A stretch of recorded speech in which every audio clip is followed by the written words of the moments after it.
Hello SSC পরীক্ষার্থী বন্ধুরা, আমি আপনাদের জন্য এবারের যে ভিডিওটি নিয়ে এসেছি সেটি সিম্পল টু কম্পাউন্ড অর্থাৎ ট্রান্সফরমেশনের একটি অংশ। কিভাবে সিম্পল থেকে কম্পাউন্ড করতে হয়।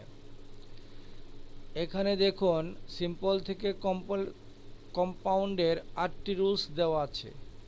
এখানে 1 নম্বর রুলসে দেওয়া আছে প্রেজেন্ট পার্টিসিপল যুক্ত সিম্পল সেন্টেন্সকে কম্পাউন্ড সেন্টেন্সে পরিবর্তনের নিয়ম।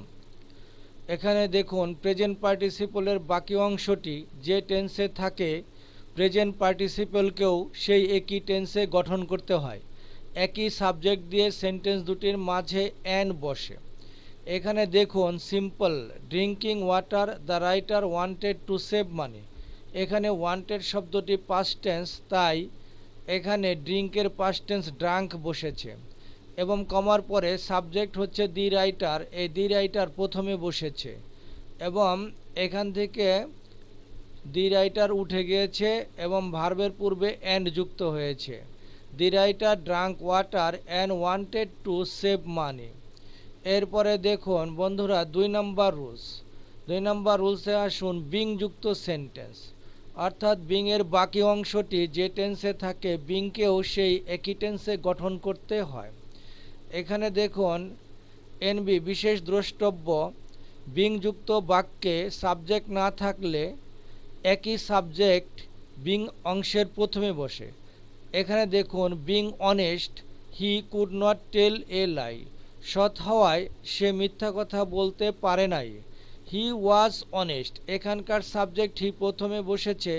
যেহেতু কুড শব্দটা পাস্ট টেন্সে তাই এখানে অক্সিলারি ভার্ব ওয়াজ বসেছে, বিং এর পরিবর্তে ওয়াজ বসেছে। He was honest and could not tell a lie. The weather being cold we can not go out. The weather is cold and we can not go out.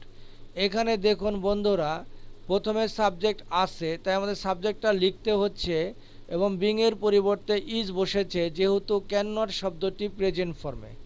এবার 3 নম্বর রুলসে আসুন perfect participle যুক্ত simple সেন্টেন্সকে compound সেন্টেন্সে পরিবর্তনের নিয়ম। এখানে দেখুন having forgotten him I went out. এখানে দেখুন সাবজেক্ট আই বসেছে, হ্যাভিং এর পরিবর্তে হ্যাড বসেছে। I had forgotten him and wait out এবং এই আই সাবজেক্টটা উঠে গিয়েছে।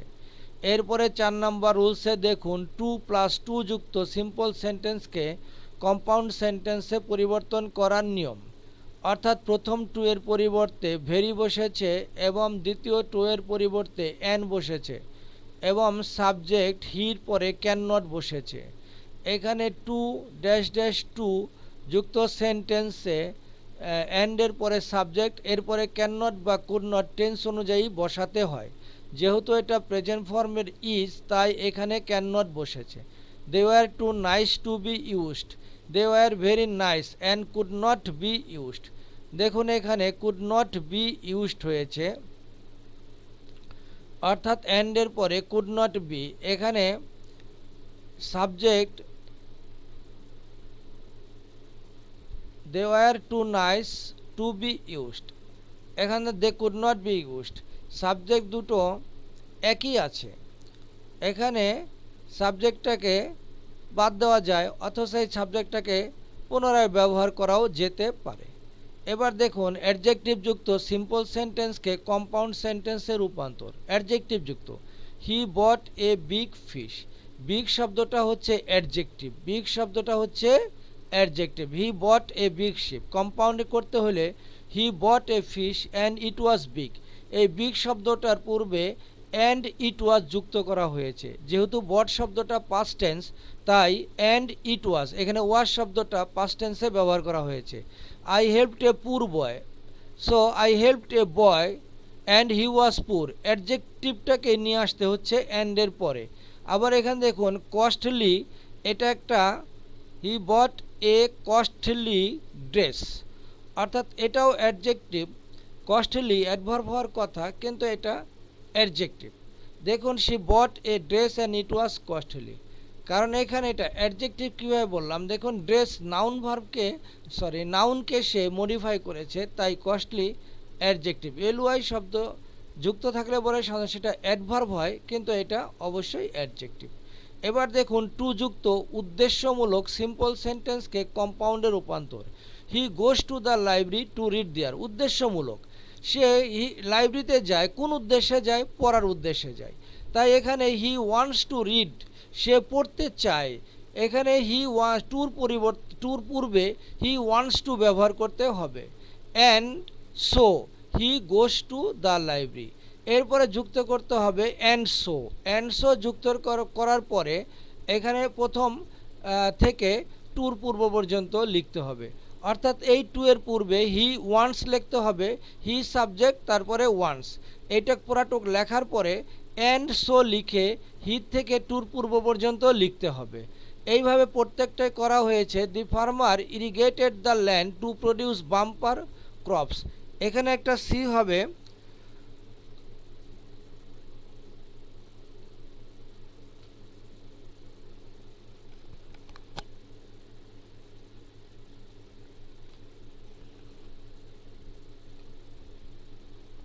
তো the farmer irrigated the land, farmer জলসেচ দিয়েছিল কেন? প্রচুর ফসল পাওয়ার জন্য। So the farmer wanted to produce bumper crops and so he irrigated the land. এখানে ওয়ান্টেড টু হয়েছে, টুর পূর্বে দি ফার্মার সাবজেক্ট ওয়ান্টেড হয়েছে। কেন? ইরিগেটেড শব্দটা যেহেতু পাস্ট টেন্স, তাই এখানে ওয়ান্টেড হয়েছে। দেখুন he helped him to make him a doctor, they wanted to make him a doctor, এখানে এটা মেক হবে। They wanted to make him a doctor and so they helped him. এইভাবে বন্ধুরা দেখুন সাডেনলি 7 নম্বর রুলসে চলে আসুন। সাডেনলি, শিওরলি, ট্রুলি, অর্থাৎ এই অ্যাডভার্বগুলো যুক্ত থাকলে পরে কিভাবে সিম্পল সেন্টেন্সকে কম্পাউন্ডে রূপান্তর করতে হয়। Truly they will give us shelter, এখানে ট্রুলির পর থেকে লিখতে হবে they will give us shelter and it is true. দেখুন ট্রুলির জায়গায় ইট ইজ ট্রু লেখা হয়েছে, বাস উত্তরটা হয়ে গেল। প্রত্যেকটা সেন্টেন্সেরই অ্যাডভার্বের পরের অংশ আগে লিখতে হবে। His mother died and it was sudden, এখানে ওয়াজ হলো কারণ ডাইড শব্দটা পাস্ট টেন্স।